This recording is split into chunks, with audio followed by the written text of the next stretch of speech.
Boa noite a todos. Estou ao vivo no meu canal, Professor Fábio Guimarães, meu canal no YouTube. Estou usando o aplicativo, que eu vou ler aqui para vocês o aplicativo que eu estou usando. StreamYard. Tá, pessoal? O aplicativo StreamYard. É a primeira vez que eu estou usando esse aplicativo. Então eu peço aí algum caso tenha alguma falha aí de transmissão. Peço desculpa aí a todos, né? Se possível, todos os sábados nós vamos fazer uma live tirando dúvidas sobre direito, educação, e aos domingos nós vamos fazer a leitura da Bíblia Sagrada e uma oração pela família brasileira. Então vamos lá, deixa eu abrir aqui o arquivo que nós vamos discutir hoje. Hoje nós vamos falar sobre EPI, né? Legislação Trabalhista, Equipamento de Proteção. E também vamos falar sobre legislação do SUS. Eu falo isso com muita segurança, tendo em vista que eu tenho 10 anos de experiência como professor, né? E também venho atuando aí nesses 10 anos como advogado trabalhista. Então tenho aí total segurança no que eu vou falar para vocês. Então vamos lá, pessoal. Aqui, ó. Primeira coisa que eu quero esclarecer para vocês. Vamos falar um pouquinho sobre legislação do SUS. Dentro da legislação do SUS, e da Constituição Federal, do Código de Defesa do Consumidor, a legislação brasileira dá amplo acesso à saúde, né? Isso reconhecido lá nos direitos sociais da Constituição Federal. Nós temos também reconhecido esses direitos, amplamente reconhecido no Código de Defesa do Consumidor, né? Nós temos o artigo 37 da Constituição Federal, que coloca o Estado como fornecedor, né? E como responsabilidade objetiva do Estado em função de fornecer esse serviço de saúde pública. E o que nós sempre pedimos, né? Lá na Fundação Oswaldo Cruz, lugar onde eu sou especializado em Direito pela Fundação Oswaldo Cruz, a legislação do SUS e a prestação de serviço do SUS, nós queremos que ela seja padrão FIFA, né? Nós desejamos que a prestação de serviço de saúde pública do Brasil seja o padrão FIFA. Então, pessoal, com essa pandemia mundial, nós temos que enfrentar várias questões e temos que pensar seriamente nessa questão de saúde pública. A Constituição de 1988, ela trouxe essa inovação, né, de ampliação à saúde pública. Nós podemos fazer um aparato histórico, né? Vamos delimitar anteriormente à Constituição de 88, nós tínhamos o INAMPS, ou seja, fazendo um resumo histórico, só tinha acesso à saúde quem tinha carteira de trabalho assinada. Logo, teria acesso ao posto de saúde e aos insumos básicos da prestação de saúde, de uma contraprestação do Estado. Com a Constituição de 1988, nós temos a legislação do SUS. E a legislação do SUS, ela trouxe enorme inovação, né? Nós podemos vir aqui, ó, legislação do SUS. A legislação do SUS, ela é reconhecida, né, amplamente, tendo como principal fonte o direito constitucional, né, que coloca lá direitos e garantias do cidadão brasileiro, dando a ele amplo acesso à previdência social, amplo acesso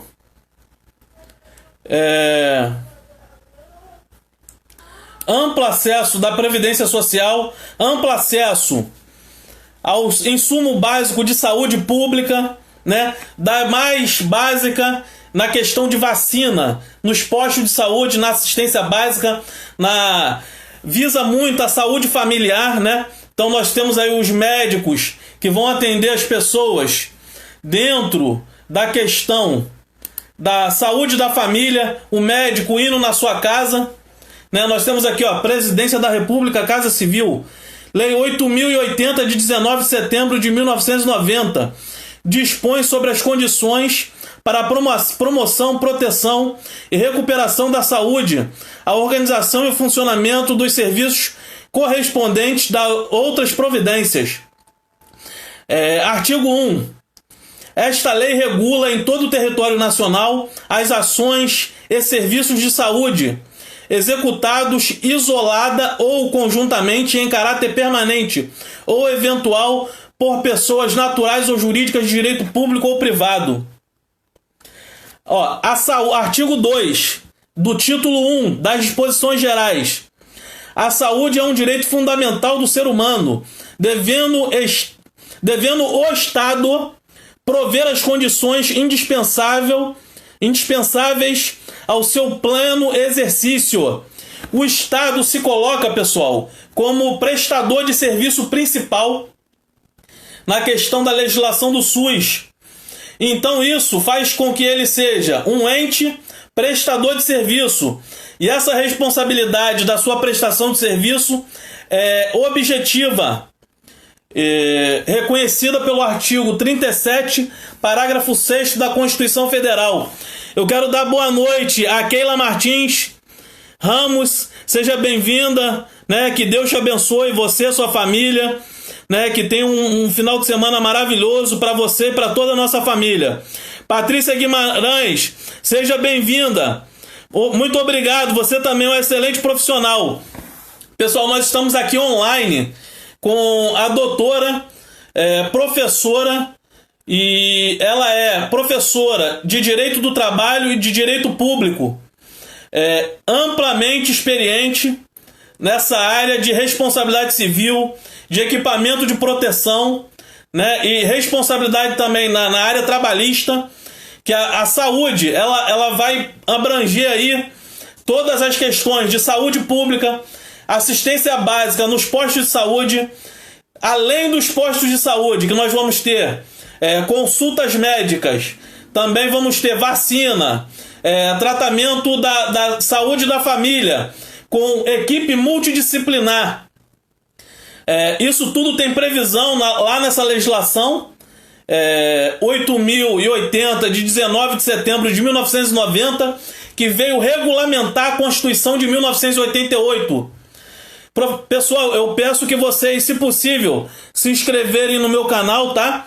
Professor Fábio Guimarães, lá no YouTube, dê um like e ative as notificações lá no sininho. Nós estamos ao vivo no Facebook e no meu canal também, lá do YouTube, Professor Fábio Guimarães.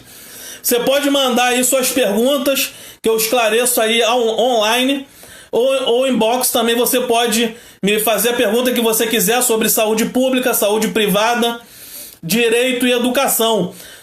Se possível, todos os sábados nós vamos estar fazendo um debate aqui online, ao vivo, falando sobre direito e educação, tirando as dúvidas aí sobre saúde pública, saúde privada e outros ramos do direito. Hoje nós estamos falando sobre equipamento de proteção e sobre a legislação do SUS. Então, pessoal, a legislação do SUS, ela é uma legislação ampla, uma legislação de ponta, de primeiro mundo. O que nós temos no Brasil é uma falta de prestação de serviço e de organização. A verba do SUS, ela sempre foi uma verba consideravelmente grande. Porém, a sua otimização, a sua gestão é um pouco deficiente. Ou seja, normalmente nós temos um Estado, nós temos a União, os estados e os municípios. E a nossa Constituição, ela privilegia a ordem municipal, a distribuição das competências. Então o que nós temos? Nós temos a arrecadação municipal, estadual e federal. Muitas dessas arrecadações elas vão direto para o município, para o estado, e algumas delas também vai direto para a União. Boa noite, Mari França, seja bem-vinda. Hoje nós vamos falar sobre legislação do SUS, né? Como nós colocamos lá, nós vamos aos sábados falar sobre direito e educação. Hoje nós estamos falando sobre a legislação do SUS, que o Estado se coloca como um prestador de serviço, e nessa prestação de serviço, né, ele tem responsabilidade civil objetiva, de acordo com o artigo 37, parágrafo 6 da Constituição Federal. Então, nós temos como prestação de serviço saúde básica, com os postos de saúde. A União manda verba para os municípios. Infelizmente, o que nós temos é um problema de gestão. E na minha dissertação de mestrado eu também coloquei a seguinte questão a ser enfrentada no Brasil. Muitos municípios recebem verba da União, recebem verba, repasse do Estado, em convênio com o Estado, em convênio com a União, e não repassam essas verbas para os postos de saúde, não repassam essas verbas também para os hospitais. Ou seja, o município, a responsabilidade principal do município é na assistência à saúde básica e também na educação básica, de baixa complexidade. Não que ele não tenha que atender a alta complexidade, mas a ordem principal da legislação brasileira, do SUS, da Constituição, da legislação como um todo, é você ter da baixa complexidade para alta complexidade. Ou seja, nós temos a União enviando verba para o município. Muitas das vezes essa verba que chega até o município, ela não é distribuída para a população. O município deveria ter, dentro dos postos de saúde e dos hospitais municipais, uma equipe multidisciplinar. O que é uma equipe multidisciplinar? Com médico para dar assistência básica da saúde, médico da família principalmente, tratar da questão de saneamento básico, que cada R$1 investido em saúde básica e também no saneamento básico, nós estamos aí economizando de R$4 a R$5 lá na frente. Ou seja, a economia é gigantesca. Quando nós temos uma saúde básica de forma exemplar, uma saúde da família, uma saúde preventiva, uma saúde com uma equipe multidisciplinar, médico, advogado, assistente social, fisioterapeuta, psicólogo, uma equipe grande atendendo ali a cobertura daquela regionalidade do posto de saúde, de forma municipal, nós temos uma melhor prestação de serviço do Estado. Porém, essas verbas muitas das vezes são desviadas para outros fins que não a saúde pública e que não o saneamento básico e a educação básica. Então o Brasil, eu acho que, ao meu ver, o que mais falta ao Brasil são as condições de saúde, educação e saneamento básico. Pecando no básico, o Brasil acaba querendo tapar, vamos dizer aí de uma forma aí para vocês entenderem, tapar o sol com a peneira, fazer a coisa pelas avessas. O pé não conversa com a cabeça, né? Falando aí no sentido figurado. Quando o município deixa de investir em saneamento básico, quando o município deixa de investir em equipe multidisciplinar, em saúde da família, em prevenção, na assistência básica, ele está fazendo com que o sistema entre em colapso. Porque ao invés da pessoa ter uma prevenção, ter uma educação de saúde pública, de acordo com a legislação do SUS, de acordo com a Constituição Federal, de acordo com a Organização Mundial da Saúde, ele acaba tendo que investir na alta complexidade, o que o custo é muito maior. E quando não faz saneamento básico, você acaba se deparando com altos contaminações e complexidade de altas doenças de ordem muito maior. Ou seja, quando deixa de investir em saneamento básico, começa a surtir doenças mais complexas, como hepatite, cólera, diarreia. Milhares de crianças, adolescentes e pessoas morrem ainda hoje por conta de diarreia, disenteria, por conta de lepra, por conta de tuberculose. Por quê? Porque não tem uma saúde da família eficaz, não tem uma prevenção eficaz. Passando aí desse enfrentamento, pessoal, nós vamos passar para alta complexidade.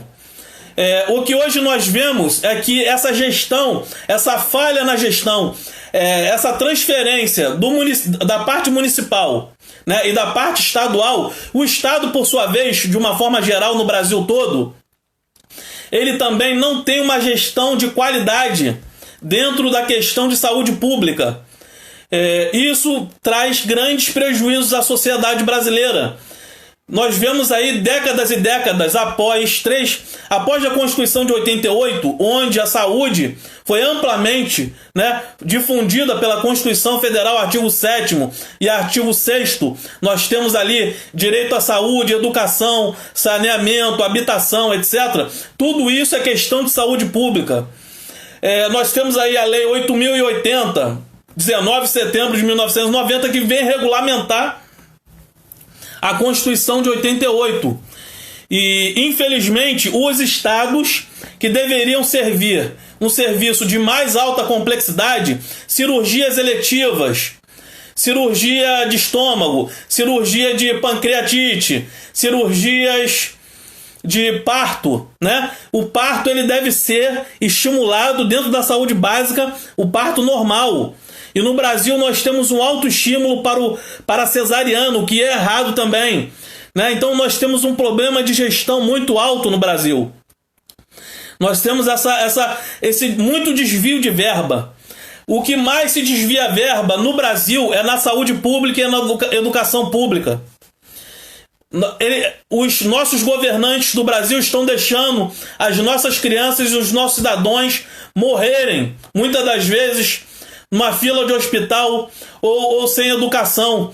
O que eu mais pude pesquisar foi essas questões lá na Fundação Oswaldo Cruz, quando eu fui pesquisador lá, né, e contribuí muito ali com o fomento da pesquisa e da educação de qualidade. É uma instituição de ponta, primeiro mundo. Nós podemos equiparar a Fundação Oswaldo Cruz como uma das melhores instituições do mundo.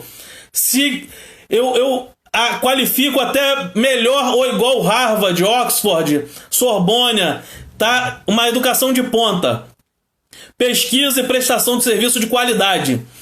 E lá eu pude observar que o que existe no Brasil é muito desvio de verba, tanto na esfera municipal quanto na esfera estadual. E isso prejudica muito a prestação do serviço. O que eu acho péssimo também para o Brasil e para o cidadão brasileiro são as questões na prestação de serviço. No que tange o Serviço Público de Saúde, as OS.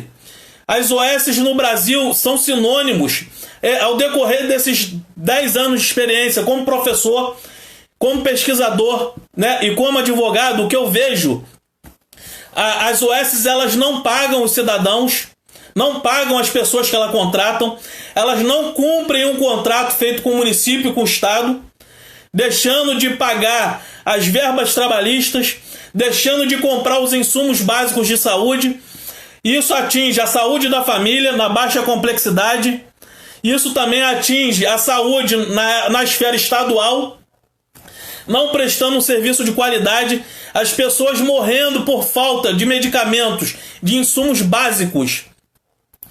Outro erro, grande erro do Estado brasileiro a nível da União. O que nós podemos apontar a nível da União é que o Estado brasileiro ele deixou de produzir o seu complexo industrial. Nós estamos atrasados em questão à Europa e os Estados Unidos, eu calculo uns 400 anos. A nossa questão de atraso, tanto na responsabilidade civil objetiva do Estado, em prestação de serviço, quanto na transparência, né? E nas questões de insumos básicos, na questão de pesquisa. O Brasil investe muito pouco em pesquisa. O Brasil se desindustrializou. O Brasil não acompanhou a industrialização que foi feita nos Estados Unidos, na Europa como um todo. E os tigres asiáticos, eles têm tecnologia de ponta. Eles têm a tecnologia 5G, têm a tecnologia da quarta revolução industrial 4.1. Nós temos como exemplo a Alemanha, que tem alta tecnologia. Nós temos como exemplo os Estados Unidos, que tem alta tecnologia. Coreia do Sul. Nós temos o Japão. Então temos bons exemplos e modelos de saúde pública. Eu posso colocar aí como a Alemanha. Ótimo exemplo de saúde pública. Temos como exemplo o Japão. Ótimo exemplo de saúde pública. Eles atacam primordialmente na questão da saúde da família, na questão da prevenção. Quando você previne, quando você faz saneamento básico, você economiza lá na frente na alta complexidade. Infelizmente, o que nós temos no Brasil é... Então, todos os insumos básicos de saúde, nós temos que comprar da China, nós temos que comprar dos Estados Unidos, nós temos que comprar da Europa e dos tigres asiáticos. Nós mandamos para lá as matérias-primas e compramos os produtos manufaturados. Então o complexo industrial de Farmanguinhos não vem recebendo, por exemplo, aqui na Fundação Oswaldo Cruz, nós estamos carentes de verba. Nós temos como produzir todos esses insumos básicos de saúde pública. A Universidade Federal Rural tem como produzir produtos de insumos de saúde. A Universidade UFRJ, né? Nós temos como produzir aqui no Brasil, via as universidades federais, via os institutos de pesquisa, fazer aí uma parceria público-privada. E nós precisamos de mais fiscalização, que as verbas que é mandada para os municípios e para o estado seja maior fiscalização, pois o desvio de verba é o que prejudica. Então nós temos um complexo de problemas aí que vem atingir a saúde pública. Então o negócio não é pequeno não, pessoal. O problema é muito grande, é muito complexo. E nós temos que escolher pessoas que sejam gestores, que sejam realmente administradores, que não vão brincar com a saúde pública. A maior parte, por exemplo, eu pesquisei durante anos na Fundação Oswaldo Cruz e nas universidades federais do Brasil, que a maior parte do dinheiro de saúde pública que vai para os municípios é utilizado para pagar, né, o legislativo e o executivo do município. Ao invés de usar na saúde pública e na educação pública, eles utilizam a verba para poder usar para pagar o salário do legislativo e do executivo. Então nós temos que também ter uma maior racionalidade na distribuição dessa verba e em cumprir o ordenamento do SUS e a Constituição Federal. Porque a Constituição Federal tem previsão de 25%, né? Tem uma porcentagem lá para investir em educação, saneamento, investir também em saúde básica e de alta complexidade. E por não fazer isso, o município e o estado, eles vêm pecando de forma grandiosa com a saúde pública. Enfim, pessoal, eu acho que o Brasil... Quais são as medidas para poder solucionar isso? Fazer com que o município e o estado realmente invista em saúde pública, se possível, fazer concurso público e criar carreiras de saúde pública, enfrentando aí essa questão das OS, porque a OS tem sido um câncer. Eu tenho centenas de ações contra a OS, né? Tenho vários artigos publicados falando sobre a OS. A OS não presta um serviço de qualidade em todos os estados da federação, na maior parte deles. Então nós precisamos aí de concurso público, concurso para carreira pública de saúde pública, respeitando as ordens do SUS, respeitando a Constituição Federal, respeitando a legislação que o CREMERGE coloca como, o Conselho Federal de Medicina coloca como parâmetro, porque os médicos também sofrem.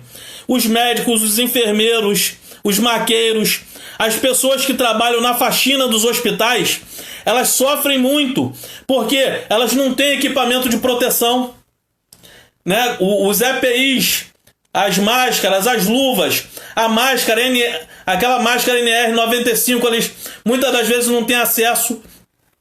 Luva de qualidade, estéreo, não tem acesso, né? Então esses insumos básicos, o Brasil está carente do que é básico, o que não pode existir.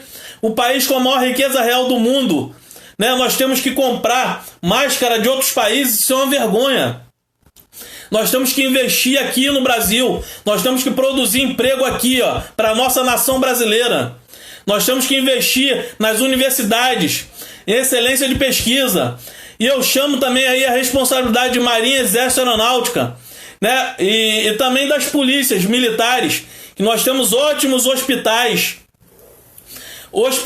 e complexo de produção na Marinha, no Exército e Aeronáutica, e nós poderíamos fazer uma parceria com os institutos de pesquisa do Exército, da Marinha e da Aeronáutica, porque eles também podem trazer grandes contribuições, produzindo, fabricando máscara, fabricando equipamento de proteção, fabricando todos os insumos de medicina no Brasil.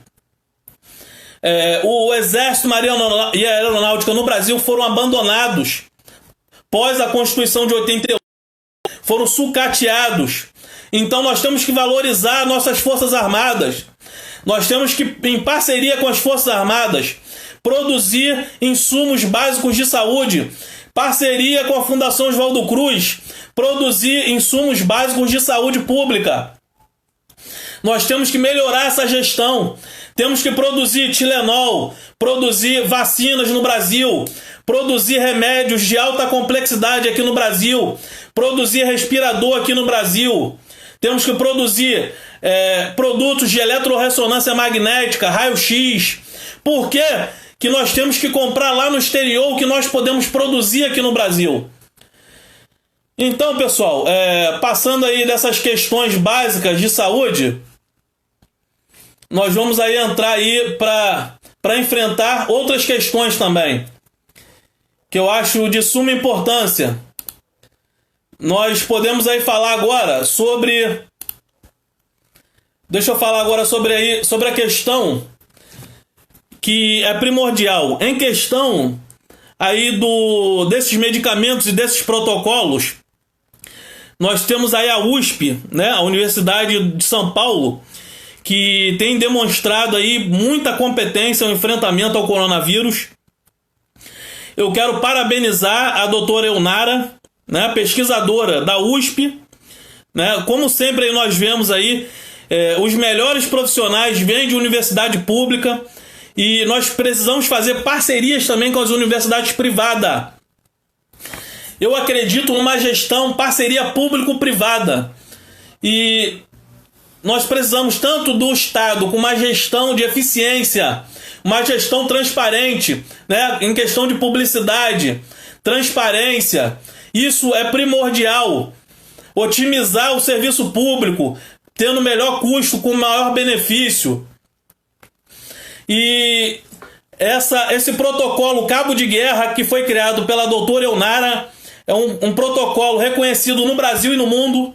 Então nós vemos que o Brasil é capaz de produzir protocolo, o Brasil é capaz de produzir vacina, o Brasil é capaz de produzir os insumos básicos e também os insumos de alta complexidade. Boa noite, Simone Alves. Seja bem-vindo em nome de Jesus. É um prazer. Professor Fábio, à sua disposição.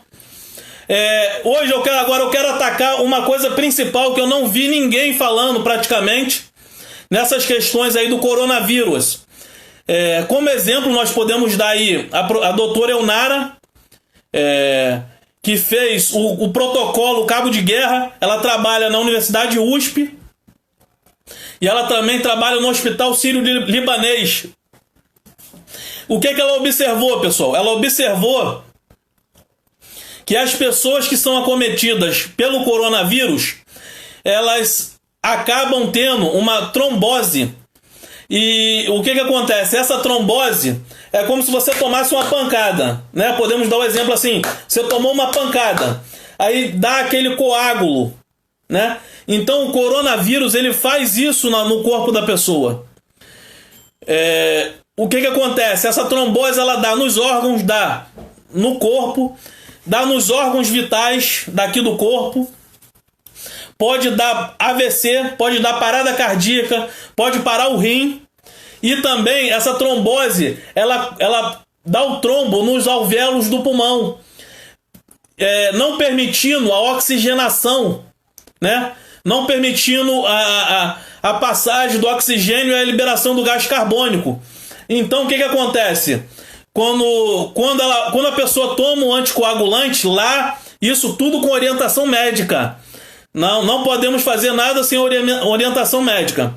Quando a pessoa recebe aí essa questão de tomar o anticoagulante, muito utilizado em quem está em tratamento em UTI, porque fica muitos dias ali acometido, internado, sem se locomover. Então ele faz com que esse coágulo ele se dilua. E diluindo esse coágulo, a pessoa começa a voltar a respirar. Então isso daí foi um achado muito importante. Ela pesquisou o corpo, né, fez autópsia, pesquisou também médicos que fizeram isso na Itália, e nessa autópsia eles conseguiram constatar que o coronavírus, a doença Covid-19, ela causa uma trombose, o que não permite a pessoa respirar. Por mais que introduza o respirador naquela pessoa, ela não vai conseguir respirar, tendo em vista que ela tem a trombose. Então o protocolo Cabo de Guerra é um protocolo de alta qualidade, reconhecido no Brasil e no mundo. Tá de parabéns a doutora Elnara, né?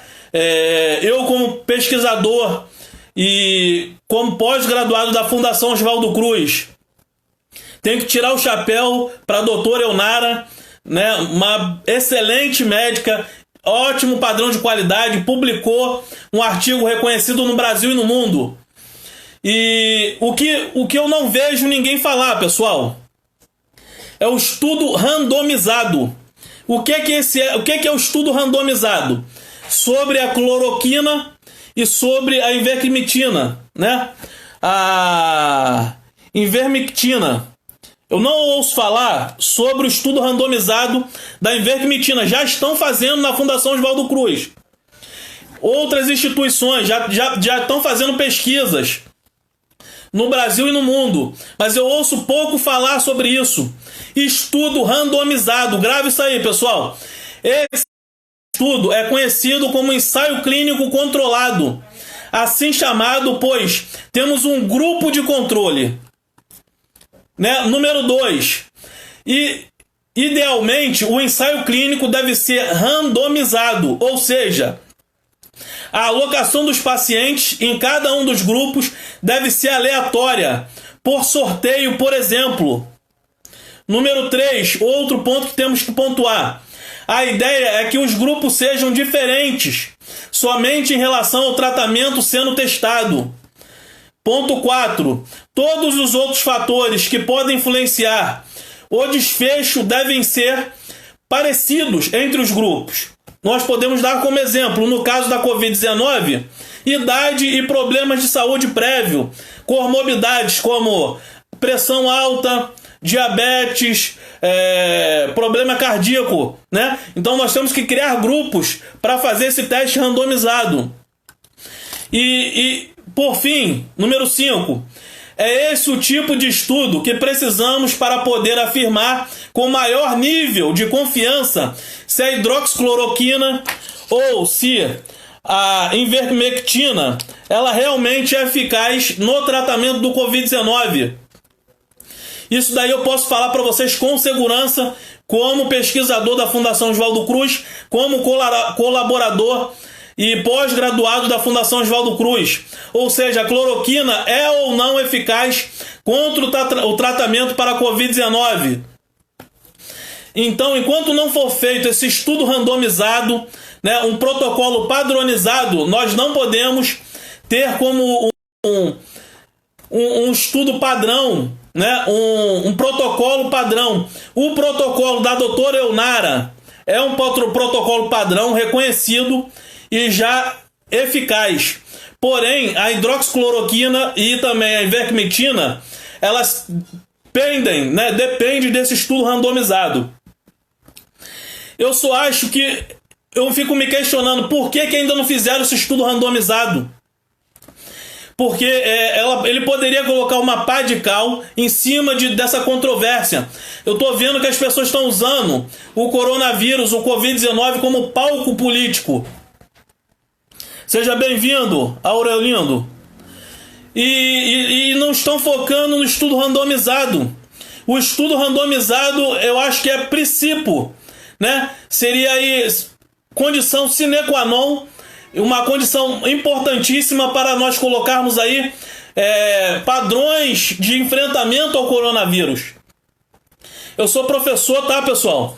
Professor de pós-graduado pela Fundação Oswaldo Cruz, né? Tenho também pós-graduação pela Universidade Federal do Rio de Janeiro, rural. E isso daí eu acho assim, como especialista em legislação do SUS, eu acho que o estudo randomizado seria aí condição sine qua non para o enfrentamento do combate ao coronavírus. E eu não tenho visto prefeito nenhum falar sobre isso, não tenho visto nenhum governador e nem em âmbito do governo federal esse enfrentamento do estudo randomizado. O que eu acho que já deveria estar sendo feito desde dezembro.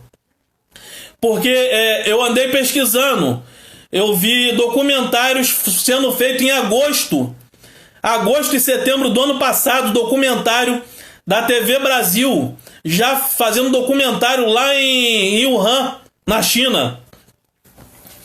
Então, tanto a China quanto a Europa, os Estados Unidos e o Brasil, essa frente da Organização Mundial da Saúde, já deveria ter feito esse estudo randomizado. Não só da ivermectina, como da hidroxicloroquina, mas também o estudo randomizado do protocolo cabo de guerra da doutora Elnara.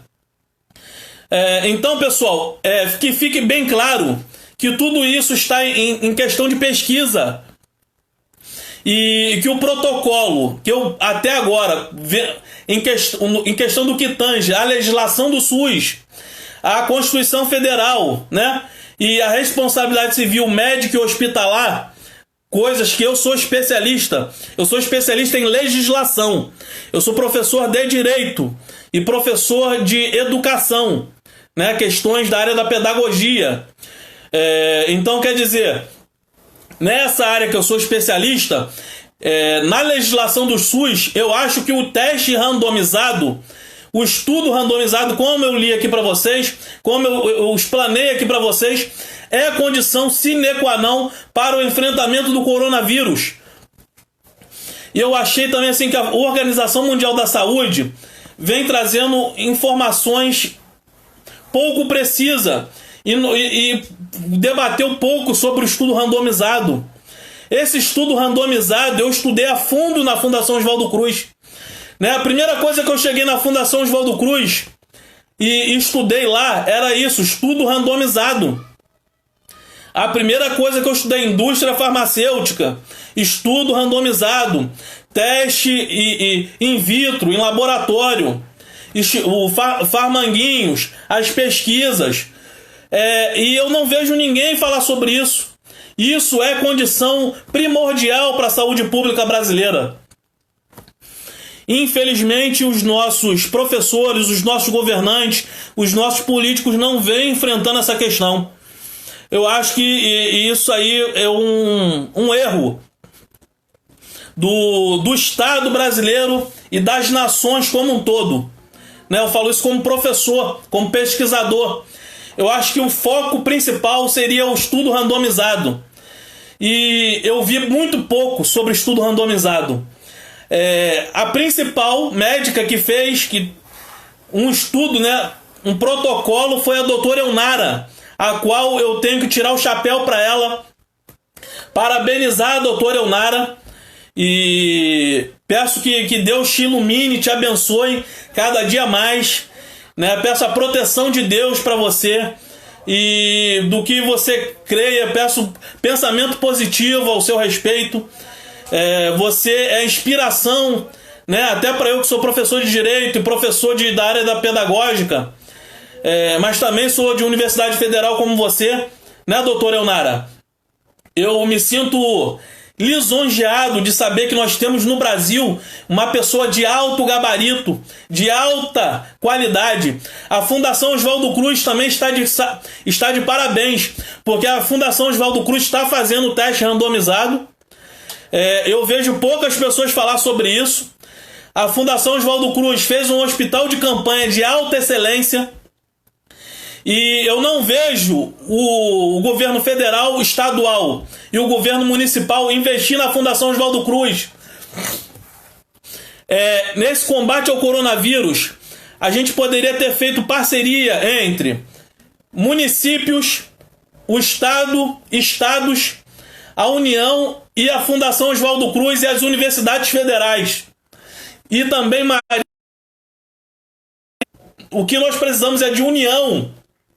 Nós precisamos de pessoas que venham estar como gestores, que entendam do assunto, que sejam pesquisadores e que possam trazer qualidade de prestação de serviço para a nação brasileira. Nós estamos precisando de pessoas capacitadas. Não tem como colocar estagiário, não tem como colocar pessoas que vão estar lá por voto de protesto. Nós temos que ter pessoas qualificadas e capacitadas na gestão da saúde pública brasileira. Então aí eu chamo o município, os estados, a União, Marinha, Exército, Aeronáutica, Polícia Civil, Polícia Militar, né? Todos os órgãos, né? Colurb, todos os professores de educação básica, fundamental e superior, que nós vamos nos unir em prol da população brasileira. Nós precisamos de união.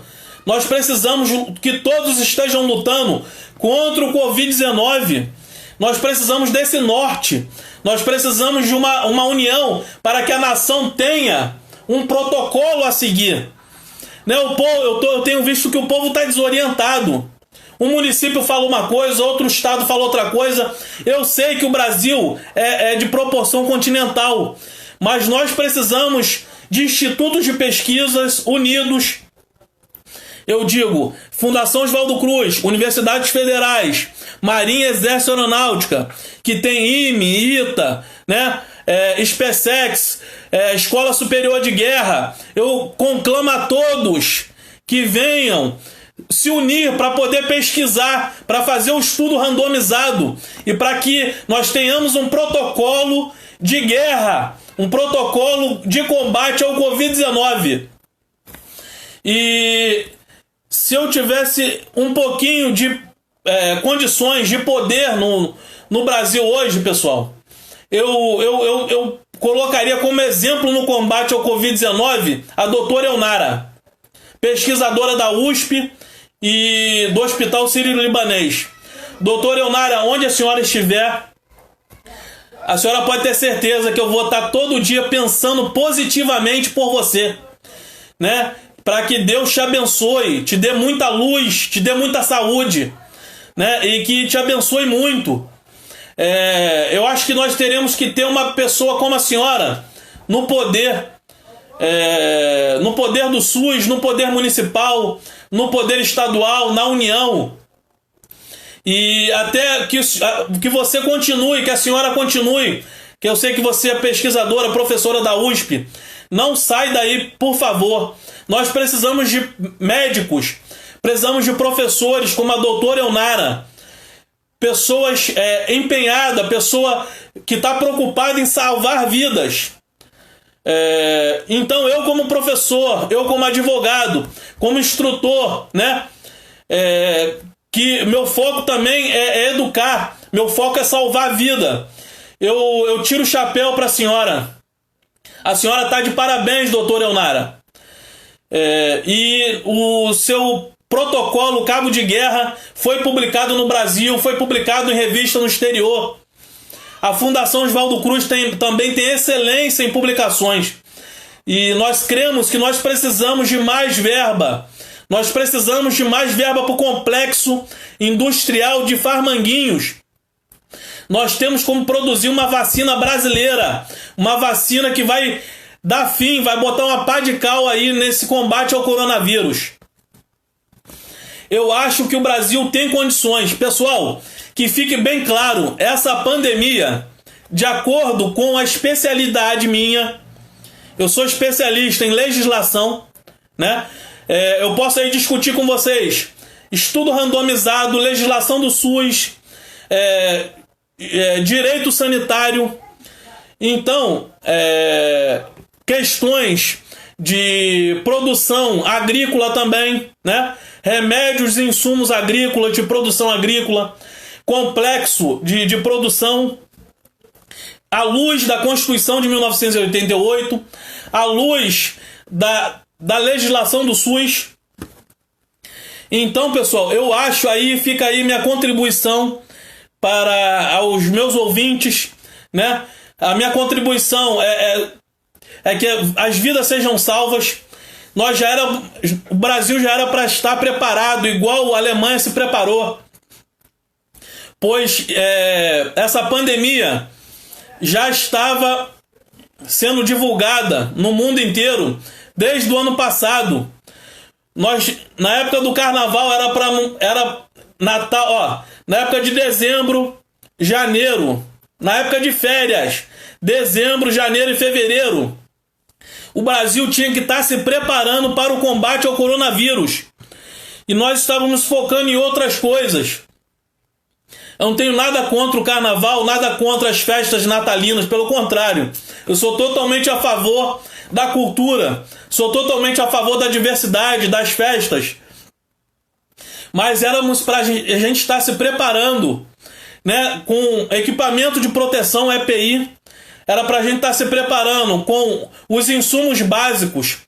E aí, nós vamos ficar com um legado aí que nós temos que produzir tudo isso no Brasil, pessoal.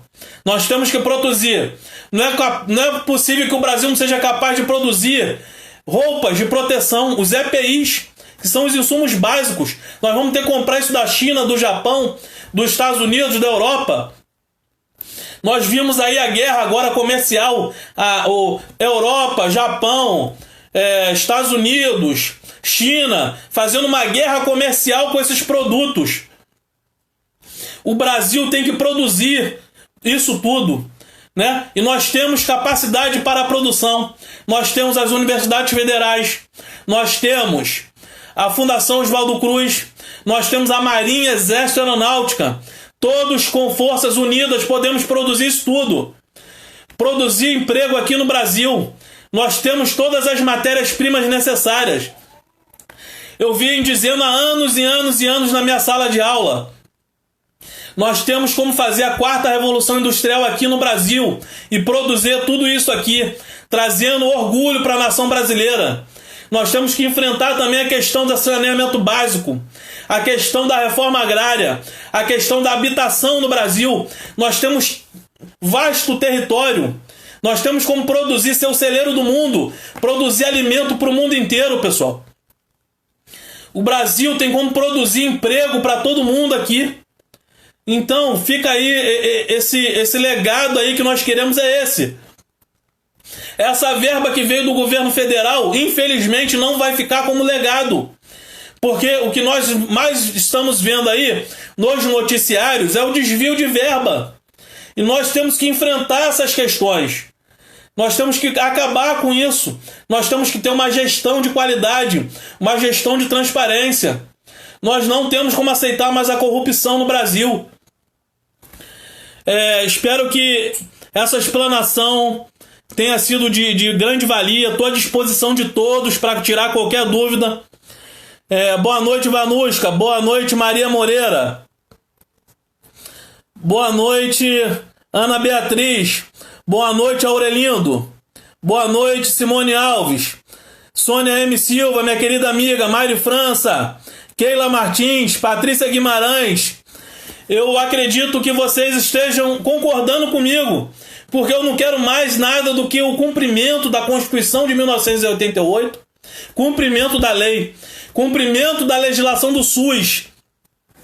Que fique bem claro, o povo brasileiro, ele quer o SUS padrão FIFA.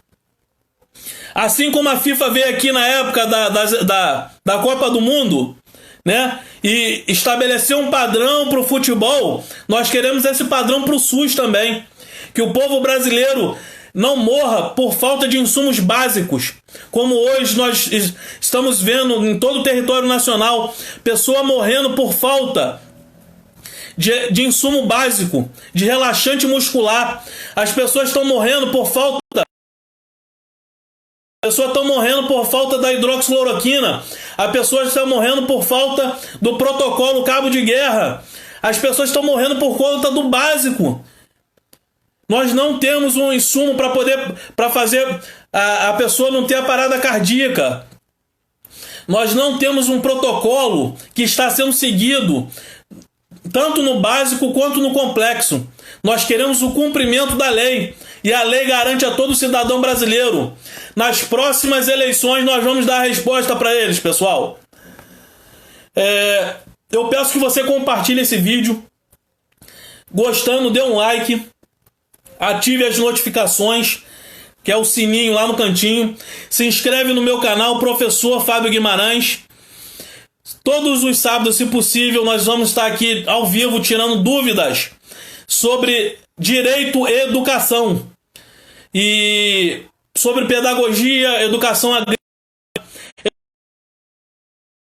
direito sanitário, defesa do consumidor, legislação trabalhista, direito constitucional.